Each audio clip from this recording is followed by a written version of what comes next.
Friends, ఈ pickles startup ఎంత మంచిగా జనాలకు రీచ్ అయిందో అంతే డబ్బులుగా ఫాస్ట్ గా నెగిటివిటీ తెచ్చుకుంది. మనం ఎప్పుడైనా ఈ బిజినెస్ టెర్మినాలజీ అనే దీన్ని పిఆర్ ప్రైజెస్ అని అంటారు. అంటే పబ్లిక్ రిలేషనల్ ప్రైజెస్ అని అర్థం. మనం ఎప్పుడైనా ఈ బిజినెస్ స్టార్ట్ అయినప్పుడు అండ్ నీ బ్రాండ్ని బిల్డింగ్ చేసేటప్పుడు మనం తీసుకునే ప్రతి స్టెప్ ఎంతో ఇంపార్టెంట్ ఇవ్వాలి. మెయిన్గా కస్టమర్ని ఎప్పుడు కానీ క్రియేటివ్స్గా ఒకవేళ మనం మాటలు నచ్చకపోతే వాళ్ళతో మాట్లాడకపోవడం మంచిది. ఫ్రెండ్స్, సలకే చిట్టి పికిల్స్ మీకు తెలుసు. ఒక వ్యక్తి అయితే తను ఆ పచ్చళ్ళు కూడడానికి అయితే వాట్సాప్లో మెసేజ్ అయితే చేస్తాడు. వాళ్ళ పికిల్స్ యొక్క ప్రైజెస్ని మెన్షన్ చేస్తారు.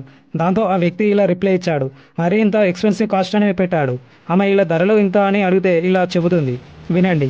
కొంచెం అన్నామంటే నీ అంత చీప్ పక్కింట్లో ఇంకెక్కడ ఉండడు. పని చేయి, నువ్వు గట్టిగా ఫోకస్ చేయాలండి కెరియర్ మీద. ఎందుకంటే లేదంటే నీ గర్ల్ ఫ్రెండ్ లేదంటే నీ పిల్లలు వదిలిపడదింగుద్ది. కాబట్టి నువ్వు అడిగిన ఏమి నువ్వు పనలేదు కాబట్టి అది నేను వదిలిపడదింగుద్ది. నా మాట నీ కెరియర్ మీద ఫోకస్ చేసి అప్పుడు ప్రేమ పెళ్ళిళ్ళు ఈ జోలికి వెళ్ళు. ఎందుకంటే ముష్టి పచ్చడే కొనలేకపోతున్నావు. నువ్వే పడరా గోల్డ్ ఏం కొనిస్తారా దానికి ఎంజాయ్ కొడతాను ఏమన్నా. ఘోరంగా మాటలు అనడానికి గల వర్డ్స్ అతను ఏమన్నాడు, ధరలు ఎక్కువగా ఉన్నందుకు ఇలా అనడం ఘోరం.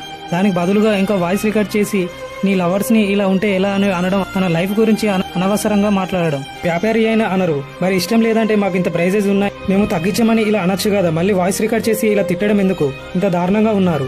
చూడండి ఫ్రెండ్స్, ఈ డబ్బు అనేది ఎంత కుప్పలు వచ్చిన కొద్దీ ఆటోమేటిక్గా అహంకారం అనేది పెరుగుతుంది.